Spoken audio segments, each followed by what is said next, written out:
సంవత్సరాలుగా మొత్తంగా మనం హైదరాబాద్ అనేది ఫార్మా కేంద్రం ప్రపంచంలోనే పెద్ద కేంద్రం హైదరాబాద్.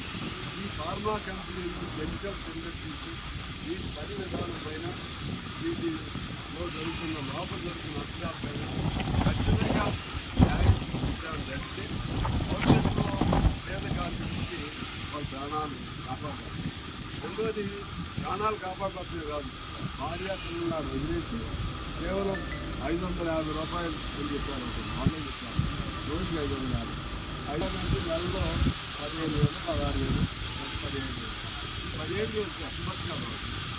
ఎలా వాళ్ళ వైద్యం ఏంటి, వాళ్ళ పిల్లల చదువులు ఏంటి, పైన చాలా మాటలు చెప్తున్నారు. దేశంలో పేదలు వీళ్ళందరూ పేదలు లెక్క కాదు, వాళ్ళ లెక్కలు. ఇటువంటి అన్యాయమైన పరిస్థితుల్లో ఇక్కడ ఇవాళ కఠిన జరిగింది కాబట్టి చేస్తుంది. ఇటువంటి అన్ని చోట్ల జరుగుతున్నాయి. దీన్ని ఎక్కడో చోట తెచ్చిపెట్టాలంటే మేము పూర్తి స్థాయి ప్రభుత్వాన్ని ఒక పక్క ₹1 వెంటనే అనౌన్స్ చేయించారు, అభినందనలు. ప్రభుత్వం ఏదో కొంత అనౌన్స్ చేసింది, అభినందనలు. ఇది చాలు. దీనిపైన దీని నొచ్చుకునేంటి, లోటుపాటులు ఏంటి, దాని మూల కారణాలు ఏంటి, దీనిలో అసలు ఎవరు తప్పదు, ఎందుకు జరిగింది ప్రమాదం, అన్నింటి మీద సమగ్రమైన చేయాలి.